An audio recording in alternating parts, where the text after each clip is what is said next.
السلام عليكم ورحمة الله وبركاته. أهلا بكم مرة تانية طلبة وطالبات الصف الثالث الإعدادي مع آخر درس معانا في يونت نمبر 3 ودرس نمبر 5 7 and 6 and 7.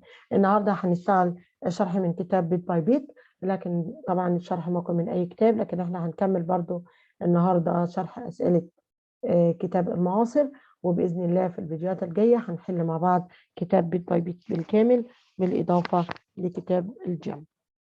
كتاب المعاصر تم حله مع ليسون نمبر 1 وليسون نمبر 2، وهتحل النهارده مع قصدي ليسون 1 و 2 و 3 و 4، وهيتحل كمان النهارده مع باقي ليسون 5 و 6 و 7. هنبدا مع بعض بالفوكاب. عندي نمبر 1 ويند سيرفنج. الويند سيرفنج طبعا اللي هي رياضه ركوب الامواج. عندي كاسل اللي هي القلعه، فورمال يعني رسمي، tourist attraction اللي هو أماكن الجذب السياحي، firstly أولا، to start with يعني كبداية أو نبدأ به، furthermore علاوة على ذلك، in addition بالإضافة، however مع ذلك، but لكن، to summarize أو to conclude الاثنين بمعنى اختصارا أو ختاما أو عشان نلخص الكلام. هنبص كمان بعض الامبورتنت فوكاب. عندي هنا perhaps بمعنى ربما، هيثا دي جزيرة أو قرية في النوبة اسمها قرية هيثا ودي قرية قرب أسوان. pleasure اللي هو السرور أو السعادة. anymore يعني أكثر من ذلك. language لغة. castle قلعة. adult اللي هو البالغ. that's why بتساوي so. daughter اللي هي الابنة. front door الباب الأمامي. building اللي هو الإيه؟ المبنى. happiness السعادة ودي طبعا noun. above يعني فوق أو أعلى حاجة وطبعا دي preposition. suddenly فجأة. warmly بحرارة. ending نهاية. proud فخور. the same يعني نفس الشيء. contact with يتصل به. introduce يقدم. treat يعامل. sound يبدو. عندي بعض الكلمات بالمعاني بتاعتها. كلمة formal معناها correct or polite for important situation، يعني الطريقة الصحيحة أو المهذبة لمواقف مهمة. informal معناها correct for unimportant or everyday situation، اللي هي خاصة بالحاجات بالأصدقاء أو الحاجات الغير رسمية. عندي البربوزيشن زي أو بعد الإكسبريشنز زي feel tired يعني يشعر بالتعب. say thank you to يعني يقول شكرا لي. get bored يعني يمل. look exciting يعني يبدو مثيرا.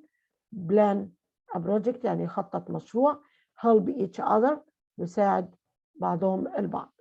complete a project يعني يكمل مشروع. in fact يعني في الحقيقة. have a rest يعني ياخد راحة. deal with أو treat with يعني يعامل بيه. proud of معنى فخور بيه. عندي كلمة invite اللي هو يدعو، وكلمة invent. طبعا الكلمتين دول متشابهين في المعنى، فinvite يدعو أو يعزم، invent يخترع. contact يتصل بحد بدون حرف جر. communicate with يتواصل معه. عندي تصريفات بعض الأفعال زي فعل think اللي هو يفكر أو يعتقد، الباست بتاعها الصوت، الباست بارتيسيبل صوت. meet met met meet met met. know knew known know knew known. beat beaten. beaten. beat اللي هو ايه؟ اللي هو يهزم. beaten. عندي في بعض اللانجوج نوتس زي not anymore. كلمة not anymore يعني لم يعد، خلاص ما بقاش بيعمل كده، ودي بتعبر عن حاجة كانت بتحصل زمان لكن توقفت في الوقت الحاضر، وبتيجي في الجملة منفية. صادم في جملة ايه؟ منفية. ده بيقول لي my father doesn't smoke anymore. my father doesn't smoke anymore. يبقى بابا ما بعدش بيدخن. doesn't smoke anymore. طب no longer هي نفس المعنى ولكنها بتستخدم في جملة مثبتة، وبرضو معناها ان هو توقف عن فعل هذا الشيء. فبيقول لي my father no longer هيتبعها الفعل في زمن الجملة، يبقى no longer smokes. no longer smokes. كلمة as و like. as و like. كلمة as بمعنى مثل أو ك. فبقول my father works as an engineer أو my dad works as an engineer يبقى بيعمل كمهندس. he works as a teacher يبقى هو يعمل كمدرس. طيب كلمة like برضو بتستخدم بمعنى مثل بس للتشبيه. هقول لك مثلا he is clever أو علي is clever at math. he teaches like a teacher. he teaches like a teacher. يبقى هو ايه؟ بيدرس كأنه مدرس. كأنه ايه؟ مدرس. او بقول لك مثلا he is very hungry. he is very hungry هو جعان جدا. he is eating like a lion. هو بياكل زي الايه؟ زي الاسد. he is eating like a lion. عندي كمان في بعض الروابط كلمة in addition, furthermore, in addition to. طبعا كلمة furthermore معناها علاوة على ذلك، وبيتبعها جملة. بيتبعها جملة بتيجي قبلها فول ستوب، بعدها كوما، وبعد ايه؟ وبعد الكوما بتحط جملة كاملة. بتحط جملة ايه؟ كاملة.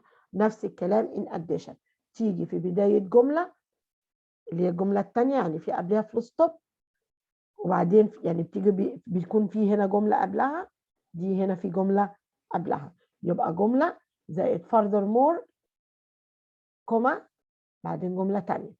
هنا جملة in addition خلاص خلصت الجملة في الستوب، وراها in addition بلس جملة تانية، وقبل بعد in addition بتحط ايه؟ بتحط كوما. فبيقول لي هنا هو my father always goes to work on time. دايما بيروح الوقت في ايه؟ الشغل في وقته. in addition or furthermore وراها كوما he does his work well. طب الاثنين او الثلاث روابط دول اللي هي in addition و furthermore و in addition to هي عبارة عن روابط إضافة. بنستخدمها ليه؟ عشان أضيف معلومة. استخدمها عشان أضيف معلومة. طب المعلومة دي بتكون مضافة لجملة في الأول. طب in addition to بيجي وراها يا إما فعل بالاي ان جي يا إما noun، يبقى بيتبعها فعل with ing or a noun. فبيقول in addition to exercising every day comma he never smokes. عمره ما بيدخن. فإن addition to بتيجي في بداية الجملة الأولى بيتبعها الجملة وراها كوما، بعد كده الجملة الثانية، يعني بفصل الجملتين بكوما. بفصل الجملتين في ايه؟ بكوما. طيب تيجي ممكن تيجي بقى كمان في الأول ما بين الجملتين. فبيقول لي I have ordered the cheese in addition to eggs. I have ordered cheese in addition to eggs. يعني أنا طلبت جبنة بالإضافة إلى eggs أو البيض، بالإضافة إلى البيض. طيب عندك كلمة formal وinformal. طبعا احنا قلنا كلمة formal يعني رسمية، ودي بتستخدم مع الأشخاص اللي هم أكبر سنا أو الأشخاص المهمين أو الأشخاص اللي أنا ما أعرفهمش. فبيقول لي دايما بنستخدم الفورمال language. we usually use a formal language with people that you don't know. طب informal language we use it with family and friends. We use it with family and friends. هنيجي نشوف قطعة الريدنج، وهنبدأ أول حاجة عندي بنص الاستماع. فارس، طبعا هنا عندي narrator 1 narrator 2 narrator 3 ودول عندي 3 conversation. بيتكلم عن meeting new people. meeting new ايه people. فارس: Hi there Omar. Hi there Omar. Hello Faris. Do you know my cousin Adam? انت ايه تعرف my cousin Adam? No, I don't. Adam meet Omar. Omar meet Adam. تعالى يا آدم قابل عمر. تعالى يا عمر آدم قابل مين؟ آدم. يبقى أنا هنا بعمل introducing إيه؟ the people، أو بنعمل introduction تقديم ليهم. فقال له إيه؟ nice to meet you آدم. قال له nice to meet you too. يبقى هو رد عليه بنفس العبارة بس زود كلمة إيه؟ to. يبقى تاني قال له hi there Omar. Hello Faris. Do you know my cousin Adam? No, I don't. Adam meet Omar. Omar meet Adam. Nice to meet you, Adam. Nice to meet you too. Conversation number 2. Hi there, Ola. Hi there, Ola. Ola. Hello, Samira. Have you met Randa? Have you met Randa? قابلتي رندا? She's just started working at our office.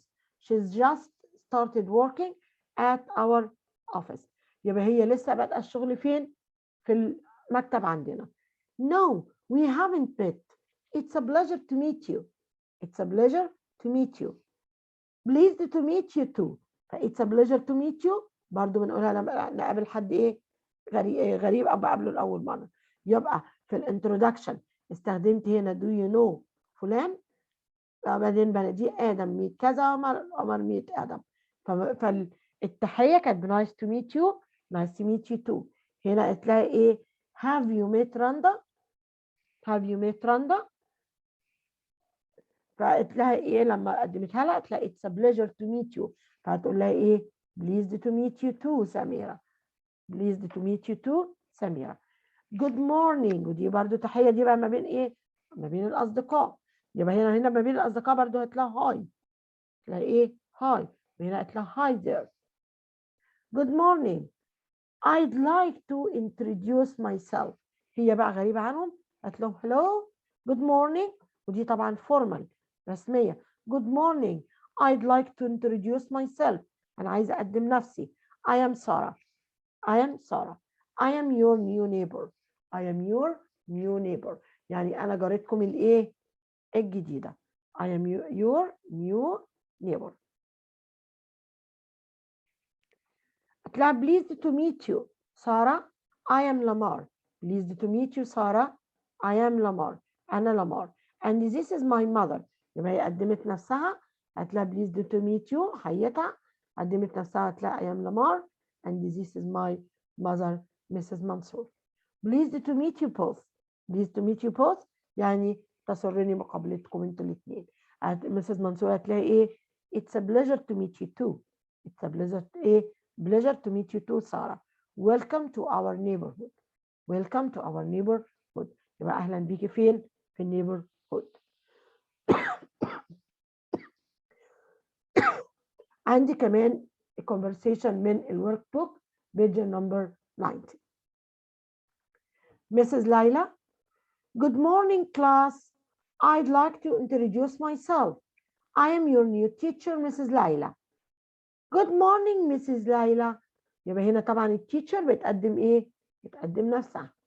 نمبر بي عندي هنا المحادثة ما بين فاذر وهبة وايه؟ ومستر باهر.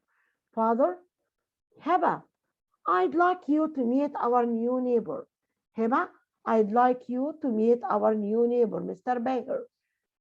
Pleased to meet you Mr. Baher. This is my daughter Heba. This is my daughter Heba. Pleased to meet you too Heba. Number C. Hi Basil. Do you know my friend Imad? No, I don't. باسم meet إماد. We're in the same football team. احنا في نفس الفوتبول team. Nice to meet you إماد. Nice to meet you too.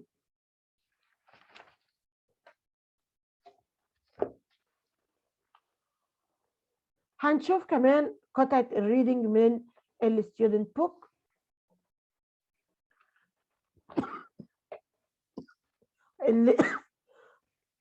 الدرسين دول طبعا مليين فيهم قراءة كتير جدا.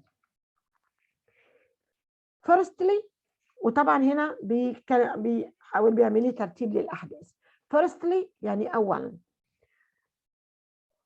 Let me see how much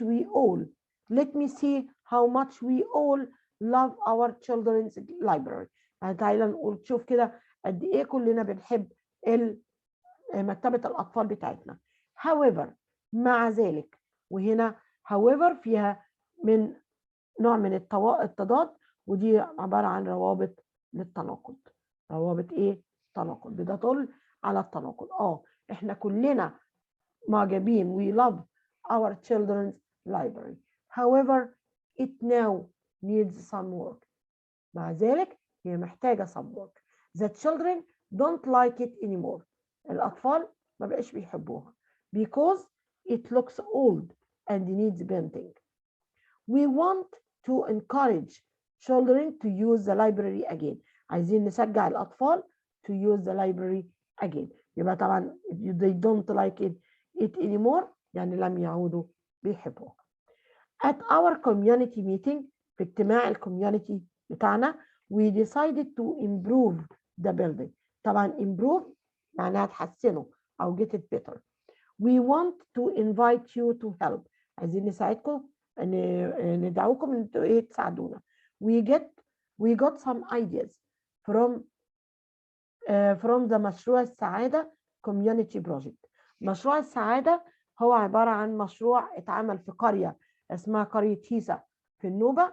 في مجموعة من الشباب ودهنوا كل بيوت القرية بألوان مبهجة وسموها مشروع السعادة. فبيقول لي نوت we got some ideas from مشروع السعادة community project. You can see a photo of their work above. يعني ممكن تشوفوا صور أو صورة للمشروع دوت في الأعلى. Every year a group of people go to Hisa near Aswan to paint the houses in colors of happiness. يبقى بيدهنوا البيوت in colors of happiness، يعني paint in يعني يدهنوها ب colors of happiness أو ألوان السعادة. We are going to do the same thing here. هنعمل نفس الشيء هنا. It will make our library look exciting. Furthermore، يبقى هيخلي اللايبراري بتاعتنا تبدو looks exciting. Furthermore the library will become a tourist attraction. التورست attraction اللي هي منطقة جذب سياحي أو مكان للجذب السياحي. To conclude، عشان نلخص أو نجمل الكلام اللي قلناه، we are looking for volunteers to help us paint أو plan and complete the project. If you are interested, please contact me. لو أنت مهتم contact me.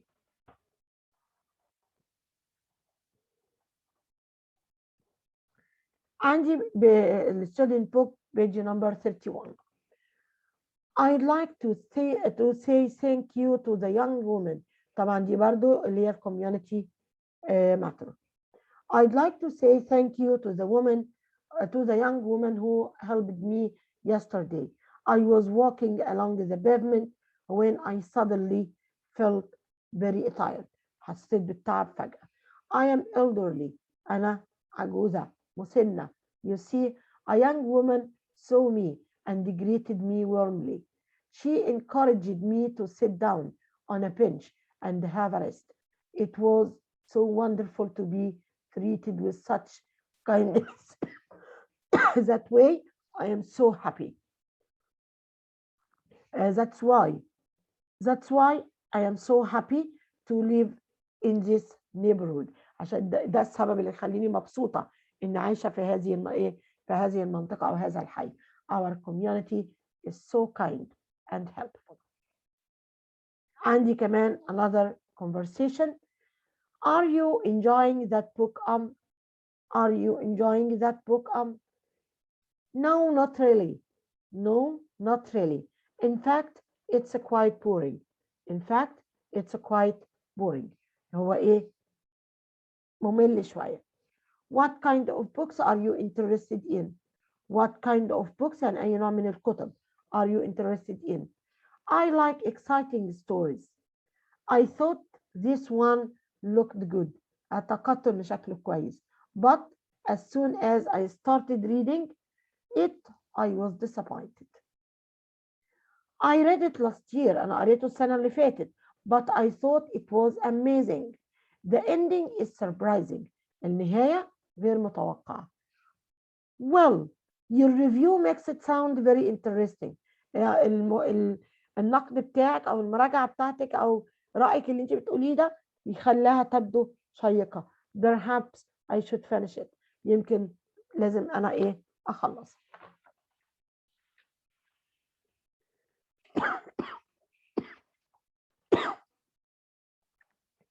عندي برضو قطع في reading من كتاب الأكتيفيتي. Firstly, let me say how proud we are of the castle in our towns. However, طبعا ده عامل زي موضوع المكتبة. However, it now needs some work. People love walking on top of the castle walls. الناس بتحب تقف على أعلى الكاسل walls. But some of them are dangerous. Also, some people leave rubbish inside the castle. At our community meeting, we decided to improve the castle. We are going to get some builders to repair the walls. Furthermore, children at the school are going to help clean up the rubbish. يبقى هتساعدنا علشان ننظف الربش. To conclude, we think that the castle is going to look amazing and will become a tourist attraction. هنكمل معانا الريدنج. قبل ما نكمل ما ننساش نعمل لايك للفيديو ونفعل الجرس بتاع الفيديوهات عشان يوصل لنا تنبيهات بكل الدروس الجديدة. هننتقل لبيج نمبر 92 في كتاب الأكتيفيتي. One day I saw a message on the notice board by the front door of to our flat. يبقى أنا في يوم من الأيام شفت رسالة موجودة على لوحة الإعلانات. by هنا معناها beside أو بجوار. ده إيه ده؟ الباب الأمامي of our flats الشقق بتاعتنا. It said that Mr. Meher, who is very elderly, needed a new bench. محتاج new bench. The one he sits on outside his flat is broken.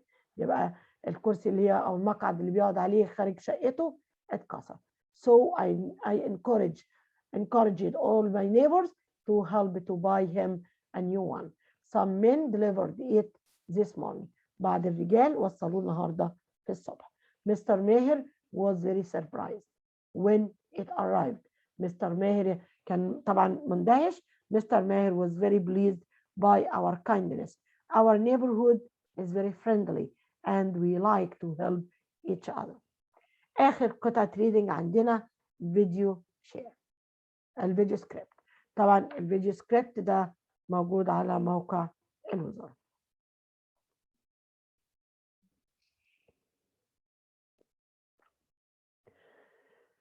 عندي هنا الناراتيف. There are many amazing projects that help the communities in Egypt. Some of these projects help people. يعني بعض المشروعات دي بتساعد الناس. Such as this one which helps people to get fresh water. زي المشروع ده اللي هو بيوصل المية العذبة. And some help the environment like these volunteers taking rubbish from rivers. يبقى في كمان بعض المشاريع بتخدم البيئة زي المتطوعين اللي بيشيلوا الربش من الأنهار. باسيلا is a company. في شركة اسمها بصيرة is a company that organizes community projects. organizes community projects يعني بتنظم مشاريع مجتمعية. For example, the Very Nile project. The Very Nile project help to clean the river Nile. يبقى ده بيساعد في تنظيف الريفر نايل. They take lots of rubbish such as plastic from the river. يبقى بيطلعوا rubbish كتير زي البلاستيك من النهر. They then recycle the plastic. Some of the plastic they collect is going to become shopping bags. يبقى بيعملوا recycle يعني إعادة تدوير للبلاستيك اللي هم بيلموه. بعض البلاستيك اللي هم بيلموه دوت بيتحول إلى shopping bags أو حقائب تسوق. Another project provides clean water for many people. ده مخد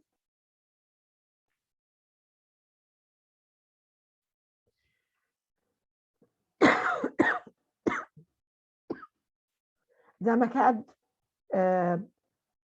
Trust helps people in Sinai Peninsula.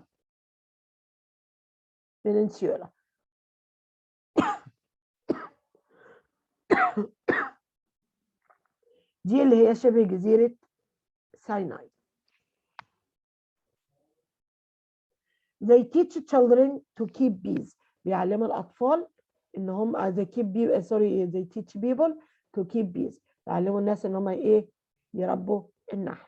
These bees are going to make honey. يبقى بتاع النحل ده هيعمل الهاني أو العسل. Which we use for food.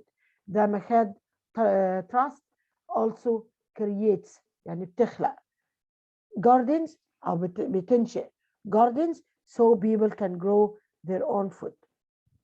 Are there any community projects where you live?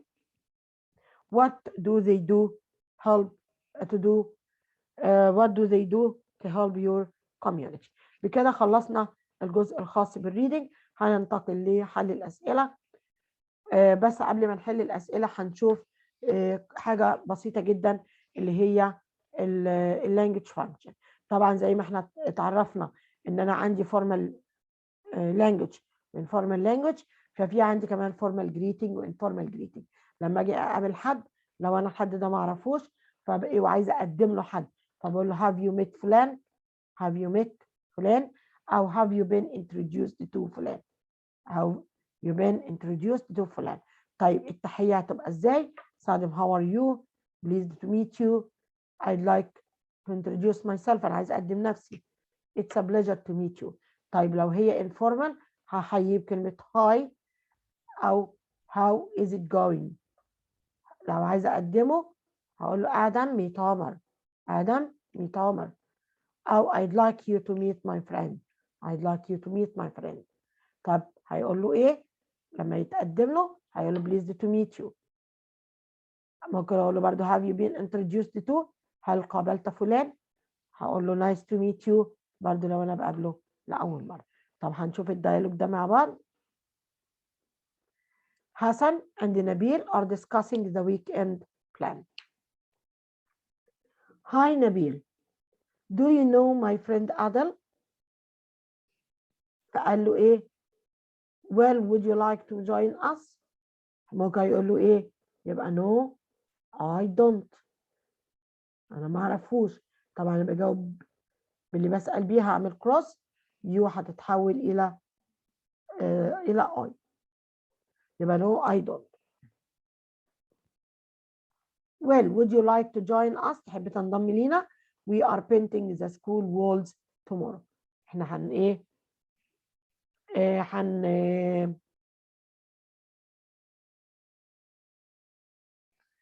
طب ممكن هنا كمان نحييه في الأول، يبقى نقول له هنا إيه؟ يبقى هاي نبيل do you know my friend عادل؟ هيقول له no I don't. إيه؟ هيقول له ممكن how nice to meet you.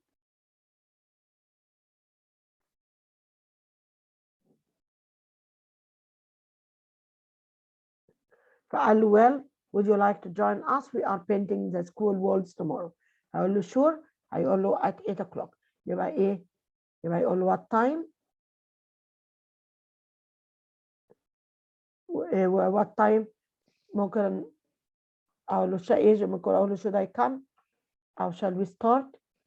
يبقى what time shall we start، هنبدأ إمتى؟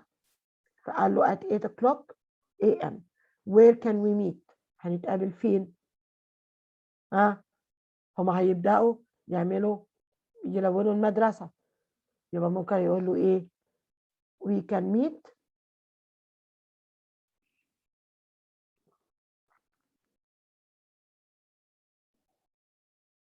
at school. we can meet at school. ممكن نتقابل فين؟ في المدرسة. أو ممكن أقول له let's meet at school. ممكن أقول له let's meet at school. طيب هنا قال له yes most of our friends are coming. هو قال له هنا yes، يبقى أنا هسأل yes no question. يبقى هنا حطيت لي are و coming، يبقى هنعمل cross. يبقى are our friends.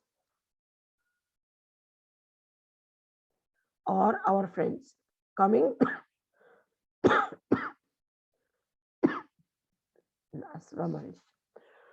are our friends coming، هل أصدقائنا جايين؟ فقال لي yes most of our friends are coming to help. اوكي يبقى ايه؟ يبقى let's meet tomorrow.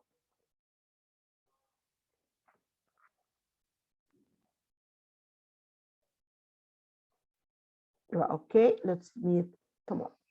هننتقل مع بعض لحل التدريبات في كتاب المعاصر.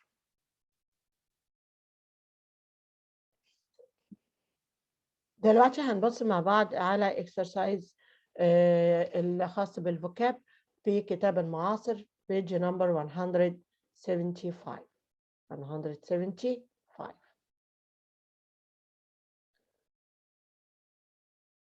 exercise number 1.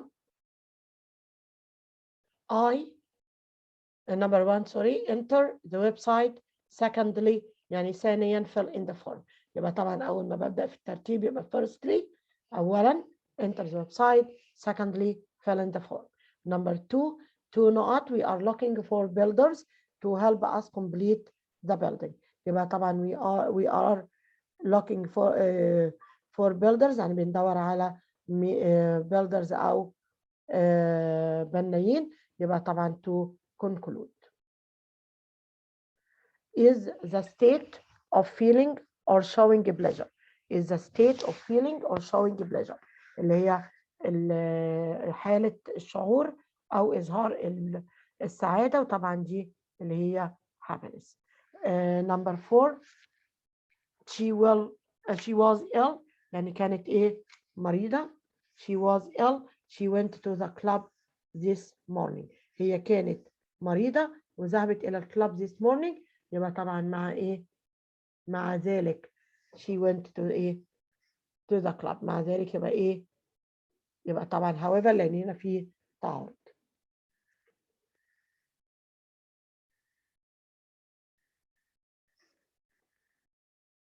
number 5 I'd like to myself I am your new teacher Miss Layla.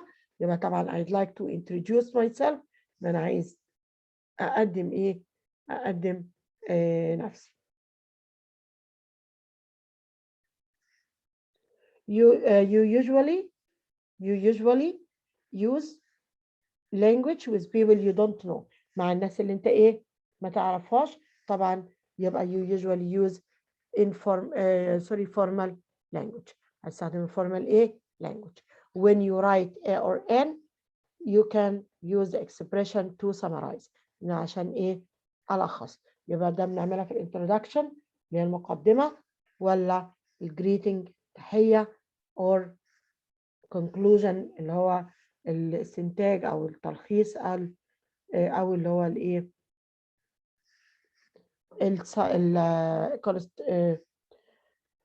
contrasting اللي هو التضاد. وطبعا انا بنستخدم ايه to express to summarize اللي هي الكونكلوجن.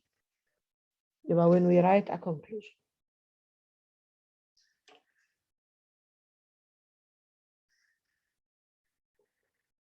use language with your family and friends. use language with family and friends. طبعا family and friend يبقى ايه informal.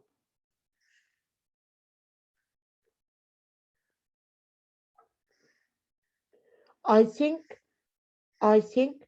the new museum will become a tourist aid for Egypt.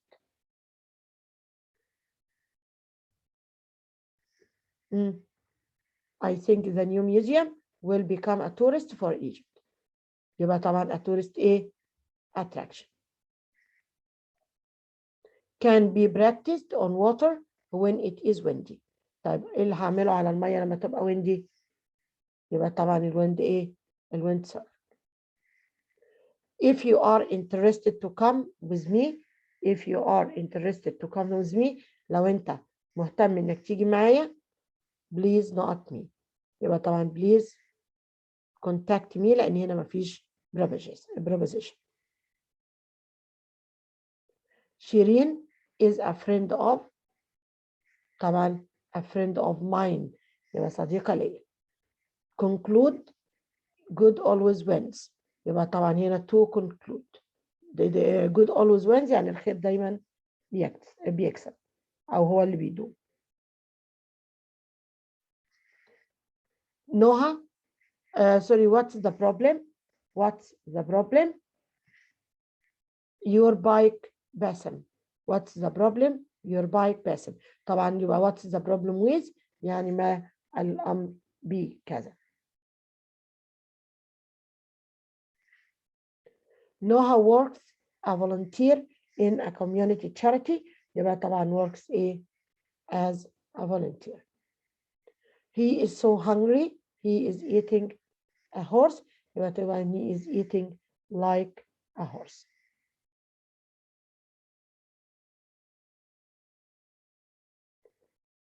طبعا عندي الأسئلة بتاعت السينونيم فبيقول لي هنا right كلمة right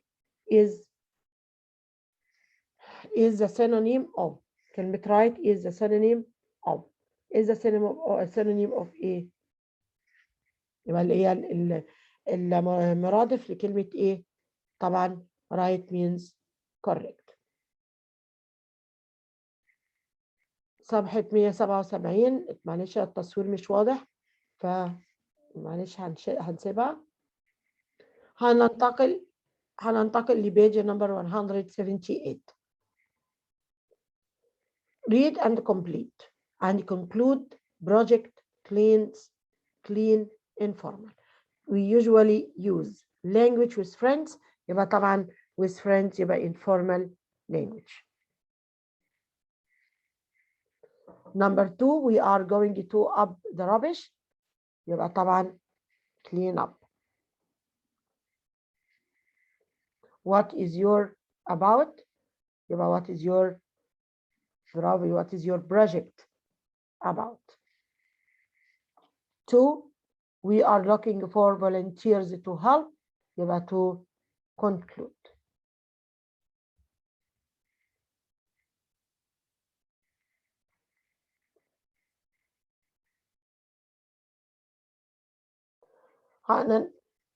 هننتقل لبيج نمبر 180 complete the following dialogue. Ayman is introducing his brother Omar to his friend Mustafa. Hello Mustafa, this is my brother Omar. Hello Ayman. Hello Mustafa, this is my brother Omar. قال له hello Ayman. هو حي أيمن بعدين هيقول له إيه؟ هيحيي مين؟ عمر. يبقى يقول له إيه؟ يبقى يقول له hello عمر.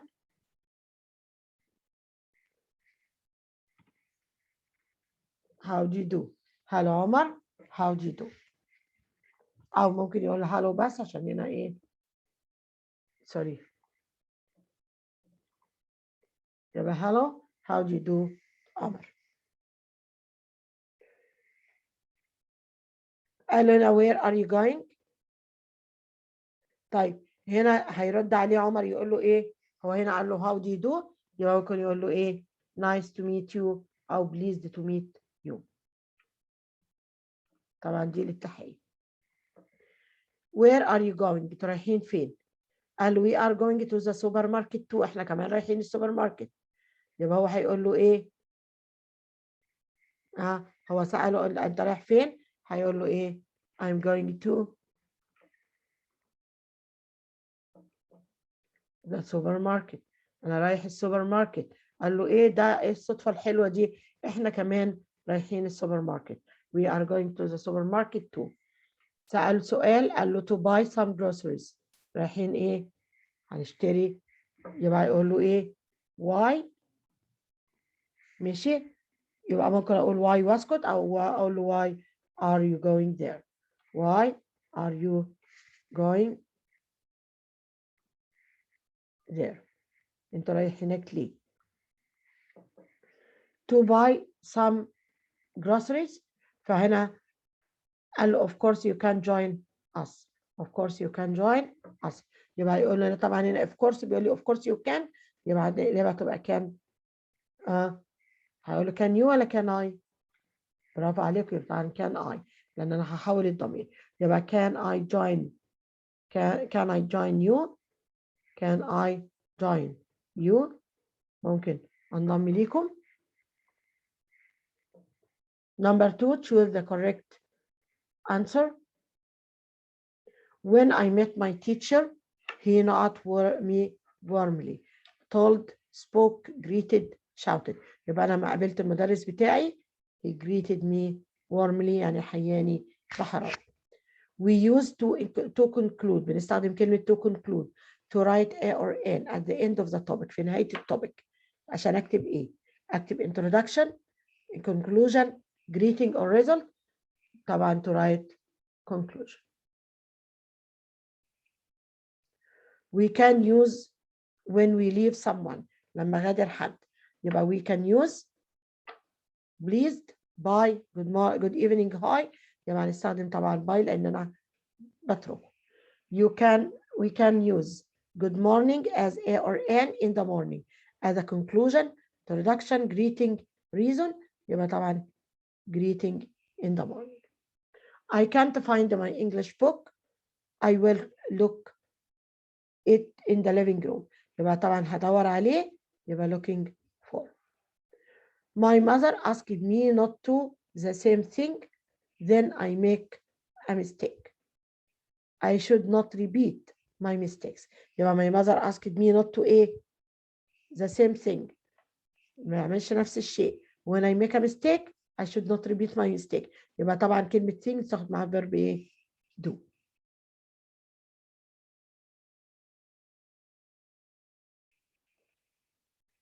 دلوقتي هننتقل لآخر جزء في lesson 3 lesson 5 6 وده اللي هو الجنرال exercise على unit number 3.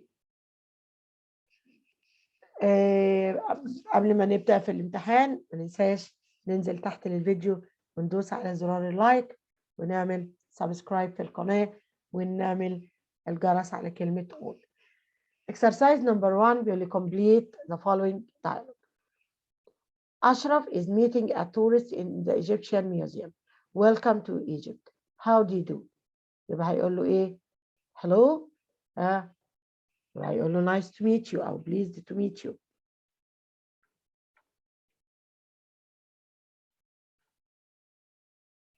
سأله سؤال قال له I am from Italy.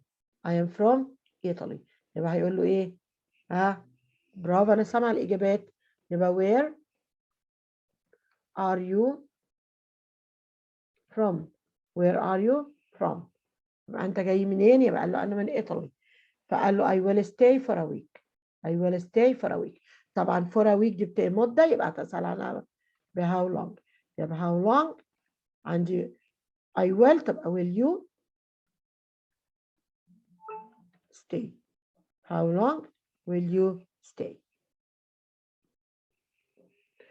I will stay for a week. Is this your first? Is this your first visit? هل هذه ايه؟ Your first visit؟ دي هي الايه؟ المحاضرة سوري الزيارة الأولى ليك. is this your first visit؟ طب هنا هيقول له ايه؟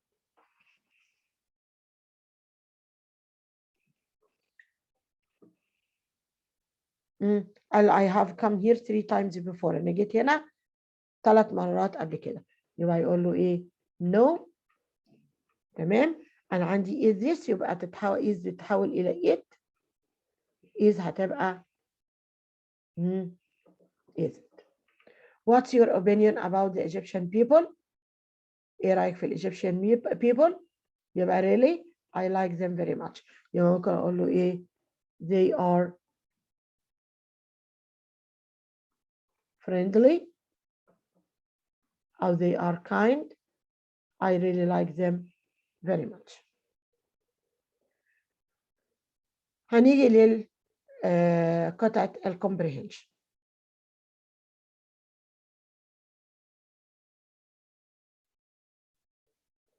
طبعا القطعة هي نفس القطعة اللي احنا لسه قاريينها في الايه في الاكسرسايز او في الليسونز، فاحنا معلش مش هنقراها مرة تانية، احنا هنحل الكويستشنز على طول. دلوقتي بيقول لي explain why the children the library need some work and give 2 reasons. ليه اللايبراري كانت محتاجة some work؟ طبعا because the children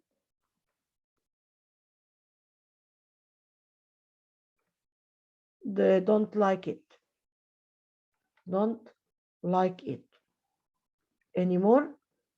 الأطفال مش حابينها. تاني حاجة كمان it looks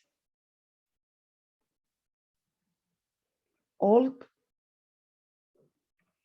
it looks ايه؟ old. قال لي old ايه كمان؟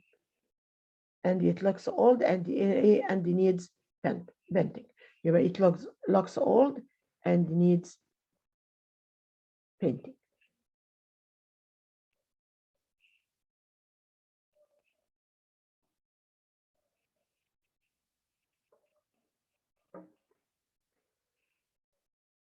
Number 2, what is the relation between the library and the houses in مشروع السعادة؟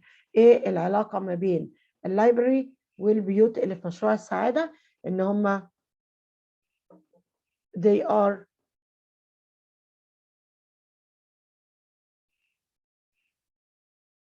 are both painted in the color or they are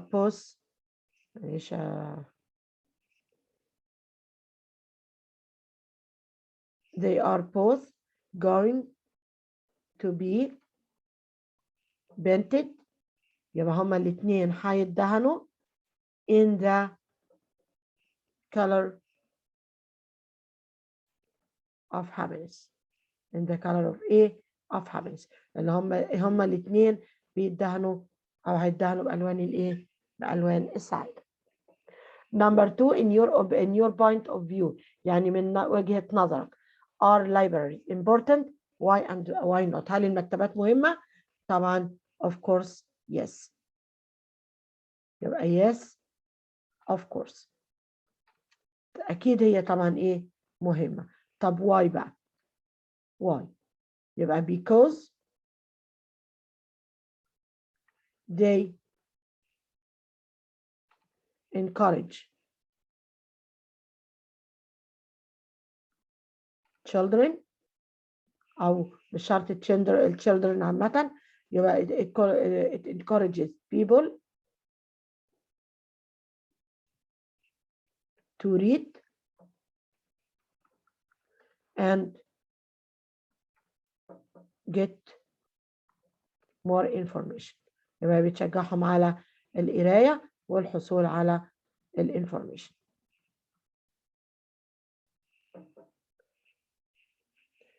Number 2, choose the correct answer from A, B, C or D.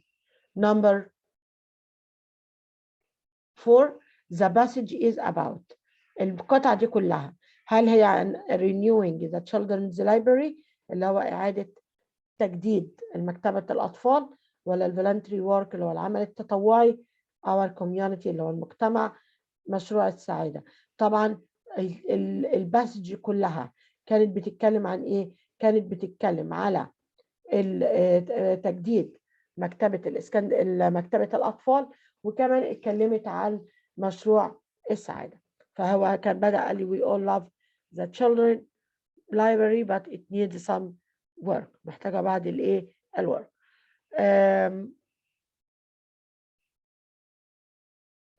طبعا مشروع السعادة وتجديد المكتبة هما الاثنين عبارة عن ايه؟ هل هو عمل تطوعي ولا renewing the children's library؟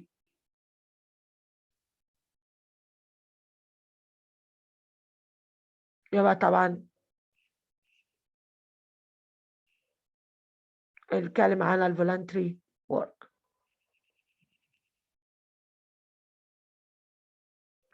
the underline word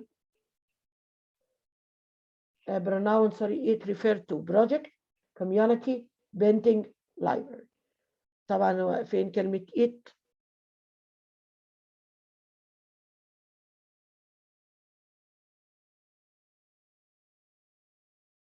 اللي هي the children don't like it anymore.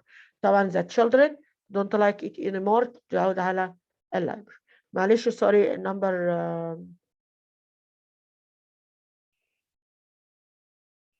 دي هتبقى renewing the children's library اللي هي تجديد المكتبة، اللي هي مش بتتكلم عن voluntary work. Which of the following was mentioned in the passage؟ أي من الآتي was mentioned in the passage؟ إيه فيهم كان مذكور في القطعة؟ هو السؤال في حاجة خطأ، لأن هو بيقول لي not the idea to make the library attractive اللي هي فكرة إن يخلي المكتبة جذابة. asking for volunteers for help ده برضو مذكور. painting houses in the colors of happiness اللي هي تلوين الهاوسز بالcolors of happiness، وطبعا كل دول كانوا موجودين في الباسج.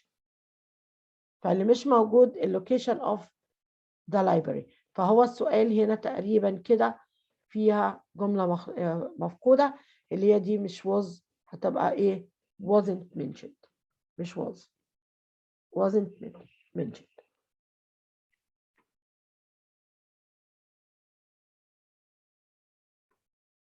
Choose the correct answer.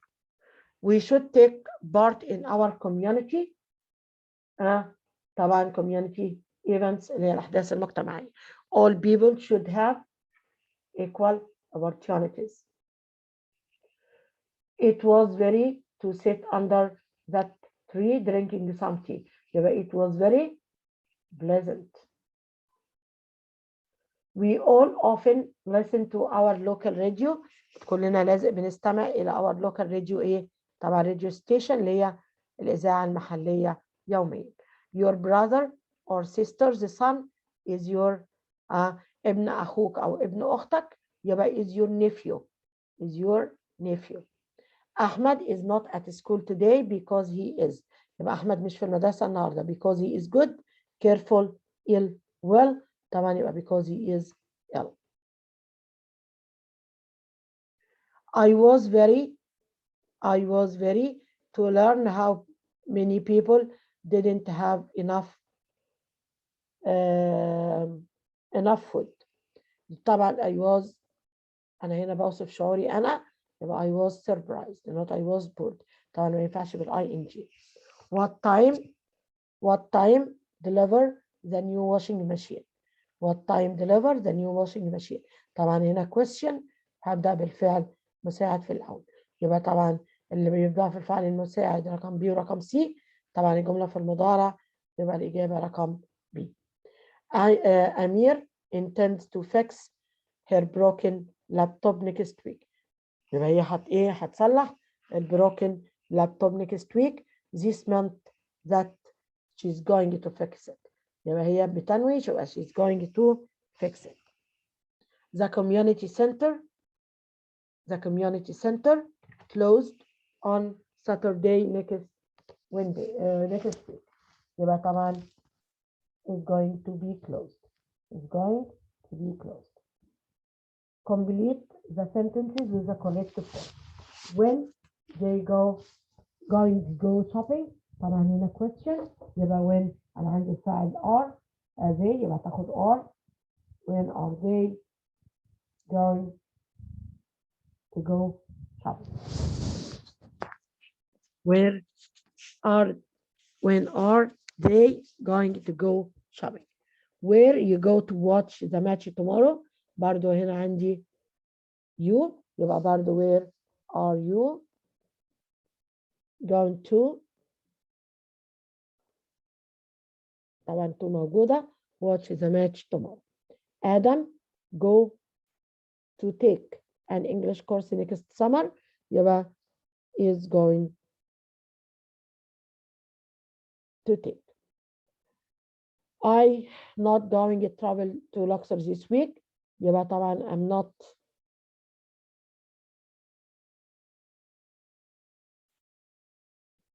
going to. Complete the sentences. Complete the sentences with the correct with these words. And the elderly, please repeated, bench, greeted along. I'd like to say thank you to the young woman who helped me yesterday. I was walking the pavement. طبعا البيفمنت اللي هو الرصيف يبقى أنا كنت ماشية very good along the pavement. When I suddenly felt very tired, I am bravo, I am elderly. You see, a young woman saw me and me warmly. Bravo, greeted me warmly. She encouraged me to sit down on and have a rest. يبقى طبعا sit down on a bench. Correct. Choose the correct word. Choose the correct word. Today's math lesson was very. طبعا الماث lesson ده غير عاقل وهو اللي هيديني الشعور بالاهتمام. يبقى is interesting. I learned a lot. What are you going to do or doing to improve the park? يبقى طبعا what are we going to do. بكده نكون وصلنا لنهاية الفيديو بتاعنا النهاردة. معلش طولت عليكم شوية لكن كله انتم مستفيدين. ما ننساش نعمل لايك وشير للفيديو، نفعل الجرس ونعمل اشتراك في القناة لو لسه ما اشتركناش. Until we meet again, goodbye and good luck.